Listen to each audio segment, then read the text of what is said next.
This year, people in Boston will also vote for city councilors with a preliminary election on Tuesday, September 26th. There will be 3 open seats on the council, one of them being vacated by Tito Jackson, who currently represents District 7. The district includes most of Roxbury and parts of Dorchester, the South End, and the Fenway. Among those hoping to be the new councilor in District 7 is our guest, Hassan Williams. Thank you very much for being with us, Hassan. Thank you for having me, Chris. First of all, talk about your background, because you have an interesting life story. So, born and raised here in Boston. Along with that, went to high school here. Some time after high school, ended up becoming homeless here in the city of Boston. Then went from being homeless to getting a room, getting a job, ended up going to Morehouse College in Atlanta, Georgia. Then returned to go to law school here at Boston College Law School. The odd thing is that when I was at Morehouse, I was also homeless at Morehouse because I couldn't afford to stay on campus or, you know. And somewhere along the way, you were in Asia. Yeah, during my junior year, I ended up going to Japan and to study in Japan. And then when I came back, I actually went back over to study in China. So then I went to law school from there, and I ended up, I practiced law here. Actually, I was a teacher for 10 years in the Boston Public School System. I taught Japanese, mathematics, and science. What about the law practice? What have you been specializing on? Well, currently I specialize in litigation, so I'm a trial attorney. So anything going to trial, whether it's civil or criminal, I'm a trial attorney. Well, you've also run for office at least a couple of times already. What are you trying to do? So, in that I am a formerly homeless person, and I believe that I cannot stand by and just watch people be displaced. That's the real reason why I ended up getting into this race. Because I think, well, we have a 5-point plan on how to stabilize gentrification. Like I said, I'm probably not going to really go into that, but it's based on what we've seen happen in San Francisco and what's actually happening here. And I don't actually understand whether people really see what happened in San Francisco is happening here. You know, San Francisco had an open policy with respect to development. If you were developing, no problem. That pushes people out because once you start developing, the prices goes up, property values go up, rents go up. Rents are going up, wages not going up, so people are getting displaced. And that's been the model. So now currently, the average price for a 1-bedroom apartment in San Francisco is $3,800.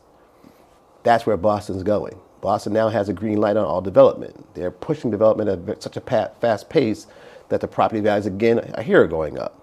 Rents are going up, but wages are not going up. Now, that goes against what we usually hear, that when you increase supply, you know, that makes it easier for people to demand housing at a lower price. So why don't you think that's happening? Well, you know, that's the supply side economics. You know, it's really based on almost like speculation, if you will. So the investors are like, okay, there's a boom happening. Boston, in fact, is number 5 in the world for real estate. So all the investors are coming here and dumping their money here. They feel it's a better bet because we have all the infrastructure similar to what San Francisco had. We have the housing, we have the schools, we have the financial background, we have the industries like bioscience and things of that nature. So they have the anchors that you want to have here, and you have companies come here, GE's coming here, Amazon's here, right? So they have all the anchors to be here, and that brings all the pricing here. So they're speculating that these are going to be enough space, enough housing for those people. So the funny thing about it is our vacancy rate is low, right? So we do still have a shortage, if you will, even though we're growing and we're building. And so that's why the prices are going up. Well, one idea that's already been presented to the City Council is to give tenants more protections, especially just cause eviction. I know there's been some pushback. Some property owners say it's going to make it hard for them to have the incentive to fix up older houses. If you had a vote on that today, what would you do? I would go with that. You know, that one of the things I really would look at because, you know, I understand the landlord's perspective in that they want to maximize the dollar value for their properties. So therefore, they want to get the highest rents possible. But they have to understand something. You have to stabilize that with you have a societal objective. You should have a societal objective like everyone else has a societal objective. You shouldn't just be about greed, money, greed, Lord, kind of incentive. So I have a young lady who I spoke with on the campaign. She's 24 years old. She used to be homeless. She now has an apartment. Or her landlord's now kicking her out because she lives in Roxbury and they can get more rent for the apartment. That's the only reason she's being put out. She's not being put out because she missed her rent and she's not paying rent on time. She's paying all the rent on time, but she's being displaced. right? And that's what I call green lords. I don't really have a lot of sympathy for green lords.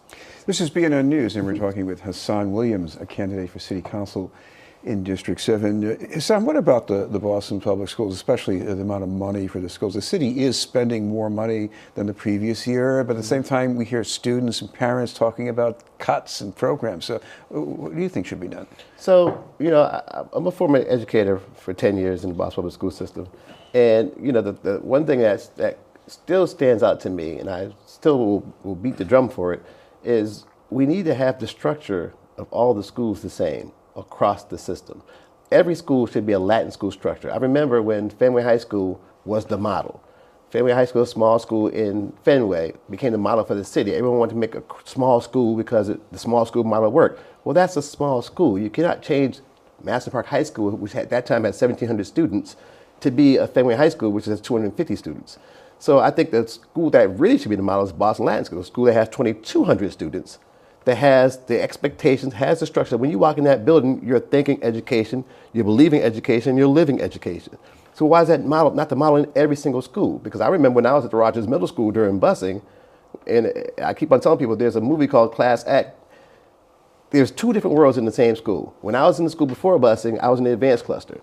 So when they bused students of color into the Rogers Middle School, they took all the white students that were in the regular cluster, they put them in the advanced cluster, they put all the students coming in, students of color, put them in the regular cluster, and one door separated them, and it was two different worlds. It was tailored two different worlds. And on the one side, education was happening, and on the other side, it was mayhem.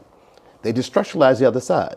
So that's been the model throughout the city. If you notice, all the high schools, whether it's Brighton High School, whether it's South Boston High School, whether it's Hyde Park High School, if you walked in those schools within the last 10, 15 years, you saw kids hanging in the hallways, people not doing what they're supposed to do, administrators walking by with kids hanging in the hallways, not questioning them where they belong, how to get to class. But you walk in Latin school, you don't find that. You found education was happening. You walk in Latin Academy, you find the same thing. So the question to me is, I question those people who are not structuralized in the schools similar to Boston Latin School because I don't think they want education to happen.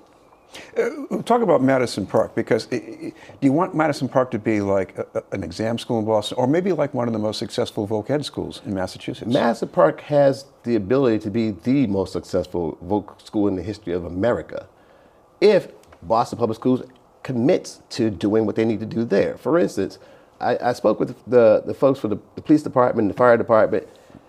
Those departments should have their cadet programs through Madison Park High School because it's a vocational school. It makes kids realize that there's a real meaning to education. So if I come to this school and I want to become a police officer, well, my junior year, my senior year, I'm now in the cadet program. Upon graduating, I go right into the academy to become a police officer, right? So now education means something. The transition of education means something. And we have all these different city departments where we have public works department. That's vocational. We have Boston Water and Sewer. That's vocational. Why are they not going through Madison Park High School? Why are the resources not going through Madison Park High School? So that was what makes the school more precise to its goal, its mission, and the students helpful. Guess what? Kids will now have hope. They have jobs. They're walking out. So everyone doesn't have to go to college, but a pathway could be clearly made for them to function that way and to have a great, great career. Because think about it, police officers. One of the police officers made $250,000 last year. $94,000 his base pay and $100,000+ as his detail pay. Turning to public safety, the rate of violent crime is down on all kinds of violent crime. But if you were counselor today, I'm sure people will be calling up. But yes, but look at all these shootings. They're up by 24% over last year. What do you do about that? So there has to be a summit, if you will. When we were at Madison Park High School, when I was an administrator at Madison Park High School, we made all the kids sit down with each other, made them sit down with each other. So if you had an argument with someone, you were not just walking away from the argument. You were actually brought into my office, you and the person, and you had to sit, and now you have to talk about it, to really work through your issue. We're not letting our kids work through their issues. Therefore, they have all this rage and all this anger sitting inside them, and no one actually directing it and showing them how to get rid of it and how to really communicate with someone other than carrying a gun.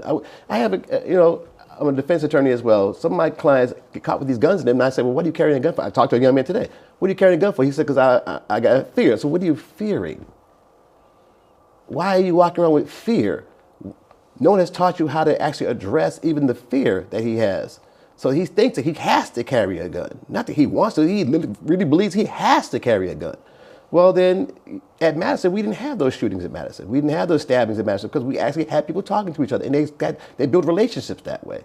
And the police department needs to build relationships that way as well. When I was a kid, we had cops that walked the beat, right? They knew us, we knew them, right? So we actually talked to them. We have bikers that ride through, we have police officers that drive through, we have no one that's really talking to our kids.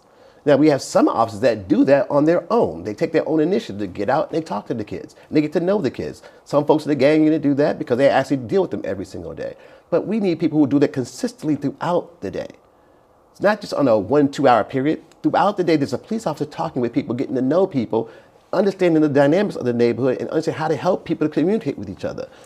And that's, I think, will be much more successful. We should finally mention you've got at least a social media presence. So if people want to find out more about the campaign, what's the best way to do that?